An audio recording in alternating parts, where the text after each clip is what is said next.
நற்பவி நலம் பெறுவோம், வளம் பெறுவோம். இந்த காணொலியை பார்த்து கொண்டிருக்கும் அன்பு நெஞ்சங்களுக்கும், சப்ஸ்கிரைப் செய்த சொந்தங்களுக்கும் சேர்வராகினி அறக்கட்டளையின் சார்பாக பொன் பரமேஸ்வர சுவாமியின் ஆசீர்வாதங்கள், நன்றிகள். சாய்ராம். மாசி மகம் அப்படின்னு கேள்விப்பட்டிருப்போம் இல்லையா? அந்த மாசி மகத்தின் சிறப்பு என்ன, அது அதோடைய அந்த நாளில் நம்ம என்ன செஞ்சால் நம்ம என்னெல்லாம் கிடைக்குங்கிறத பற்றி இந்த காணொலியில் பார்க்கலாம்.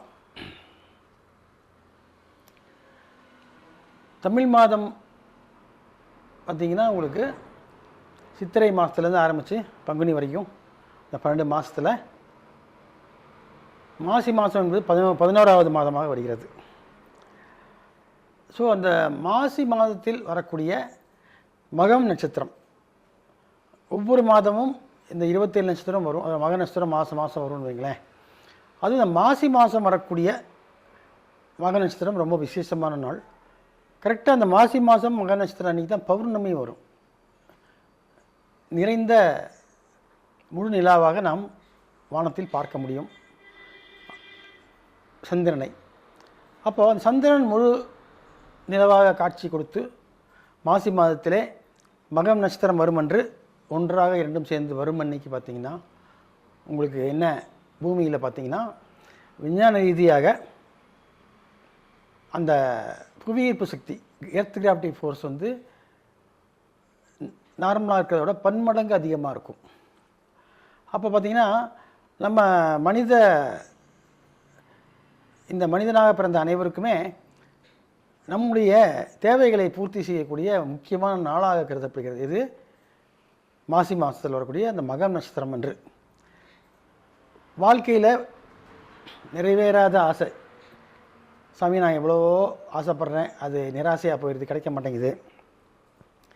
நான் எத்தனையோ லட்சியங்கள் வச்சுருக்கேன், அந்த லட்சியங்களில் ஒன்று கூட பக்கத்தில் நெருங்கி வர மாட்டேங்குது, எது செஞ்சாலும் தடையாக இருக்குது அப்படின்னு வாழ்க்கையில் புலம்புறவங்க, கஷ்டப்படுறவங்கெல்லாம் இந்த மாசி மாதம் மகம் நட்சத்திரத்தன்று விரதம் இருக்கணும். மெயினாக காலை முதல் மாலை 5 மணி வரை, அதாவது பௌர்ணமி சந்திரனை பார்த்து விட்டு உங்களது அந்த விரதத்தினை கைவிட வேண்டும்.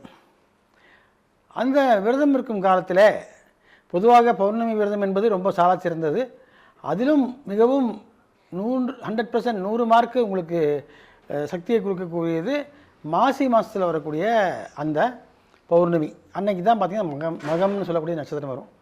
ஸோ மகம் நட்சத்திரம் யாருதுன்னு பார்த்தீங்கன்னா, மகம் வந்து கேது ஒரு நட்சத்திரம். கேதுவை போல் கொடுப்பார் இல்லை.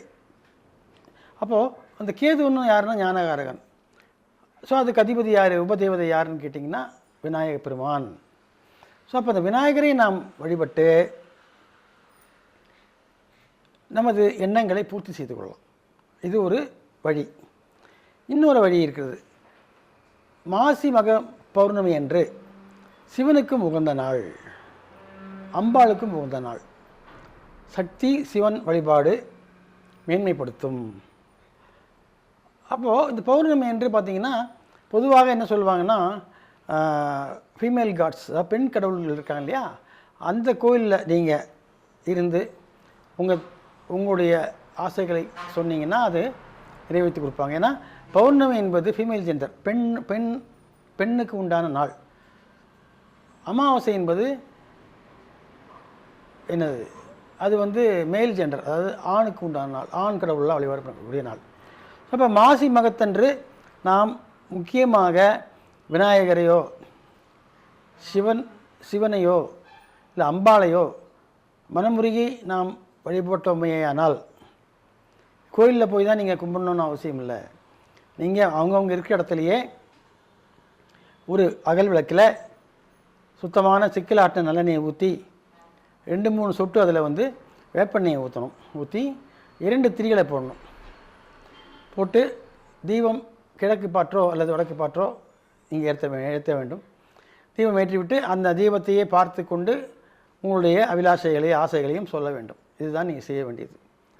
அதே நேரத்தில் இந்த மாதிரி 12 ஆண்டுகளுக்கு ஒரு முறை வரக்கூடிய மாசி மாதம் அந்த மக நட்சத்திரத்துக்கு மாசி மகம்னு சொல்லுவாங்க. அதாவது கும்பமேளா நடத்தக்கூடிய நாட்கள். அதாவது கும்பகோணத்தில் பார்த்தீங்கன்னா அங்கே இருக்கக்கூடிய குளத்தில் மகாமக குளம்னு கேள்விப்பட்டிருப்பீங்க. அங்கே வந்து ஸ்நானம் பண்ணியாச்சுன்னா நம்முடைய பூர்வ ஜென்ம கர்மாக்கள் கழிகின்றன என்பது நம்பிக்கை. அது மட்டும் இல்லாமல் இந்த ஜென்மத்தில் இருக்கக்கூடிய நமது எதிர்காலத்தை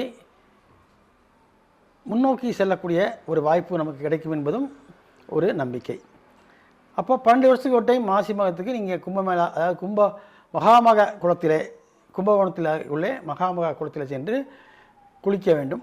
குளித்த பிறகு நீங்கள் என்ன பண்ணலாம், அங்கே இருக்கக்கூடிய கும்பேஸ்வரரை, அம்பாளை எல்லாம் தரிசனம் பண்ணிவிட்டு நீங்கள் வரலாம். அது மட்டும் இல்லாமல் இந்த காசியிலே பிறப்பவர்கள் கும்பகோணத்திலே மறைந்து போனால் மோட்சம்பாங்க. ஏன்னா கங்கைக்கும் இங்கே கும்பகோணத்தில் இருக்கக்கூடிய அந்த மகாமக குளத்திற்கும் நிறையா தொடர்பு இருக்கிறது. அதே போல் கும்பகோணத்தில் இருக்கும் இந்த ஆத்மாக்களும் காசியிலே சென்று மறைந்து போனால் முக்தி என்பது ஒரு கூற்றாக இருக்கிறது. அப்போது காசிக்கும் கும்பகோணத்திற்கும் நிறையா தொடர்பு இருக்குது. அதனால தான் பார்த்திங்கன்னா கும்பகோணத்தில் சுற்றி இருக்கக்கூடிய எல்லா கோயில்களும் அவ்வளோ பிரசித்தி பெற்றிருக்கிறது.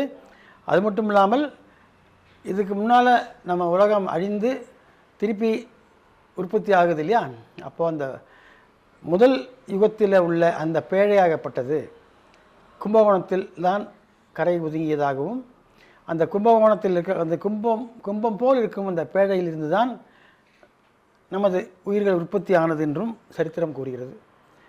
நாம் மட்டுமல்ல, பல ஜந்துக்களும் மிருகங்களும் எல்லாமே வந்து அந்த பேழையிலிருந்து திருப்பி வெளியே வந்து நம்ம பூமியில் விழுந்து திரும்ப அவங்கவுங்க உற்பத்தி பண்ண ஆரம்பிச்சிருக்காங்க என்பது ஐதீகம்.